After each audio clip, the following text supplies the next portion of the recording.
Mai multe detalii au actorii Mihaela Mihai și Deni Ștefan. Bine ați venit în platoul Vorbește Lumea. Bine v-am găsit. Și să începem cu începutul. Când are loc lansarea filmului documentar Mihai Viteazul? Lansarea va avea loc în luna iulie, pe 7 iulie. La Cinema Europa va fi lansarea de gală. Aici în București vor urma și Craiova, Târgu Jiu, Vâlcea, Cluj. La Cinema Florin Piersic vom merge Piatra Neamț, Sibiu.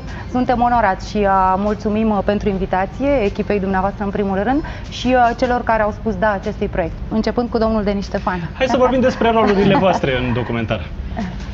Ce să spun, eu joc un... Rol neînsemnat. Da, rolul principal, da. Mihai Viteazu, vezi, am mai jucat roluri de domnitori, nu în film, ci în spectacole istorice și Mihai Viteazu, eu zic că e cel mai important domnitor român.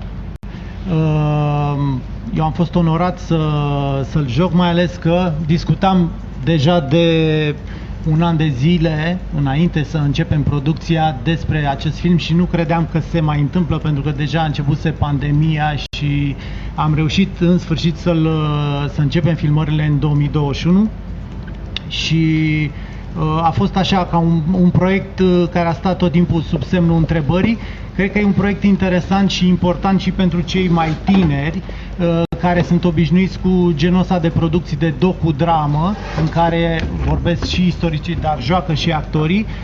E un produs care aduce istoria României mai ușor de, să zic așa, de înțeles pentru cei mai tineri, nu pentru cei bătrâni, așa aproape de pensie ca mine.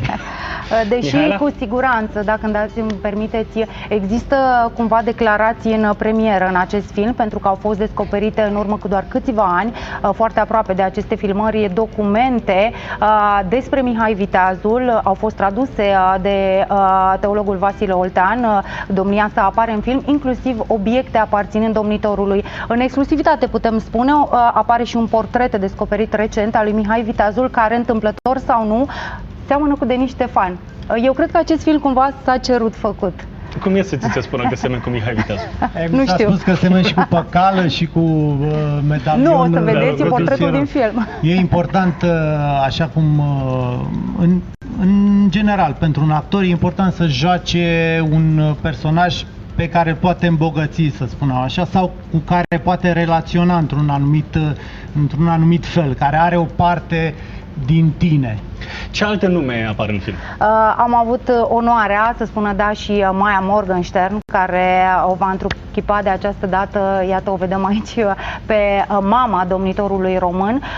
Joacă și domnul Nicodim Ungureanu, de asemenea, și cumva pentru noi, să zicem că am purtat noroc, alături de noi este și Aurelian Man, care a ales să facă film de puțină vreme și după filmările noastre a fost distribuit în filmul lui Tim Burton, Familia Adams se va juca alături de Catherine Zeta-Jones. Unde ați filmat? S-a filmat la Drăgoiești, locul nașterii, botezului său. În mare parte am încercat cumva să urmez locurile pe care Mihai Viteazu le-a călcat. Ca actorii, chiar dacă nu știu poate toate acele lucruri, să simtă acea energie. Am filmat în Brașov, am filmat și lângă București și la Casa Domnească, la muzeul din Târgoviște. Mulțumim tuturor celor care ne-au dat voie să mergem. Mulțumim și vouă că ați venit în platou, abia așteptăm să vedem Mihai Viteazul.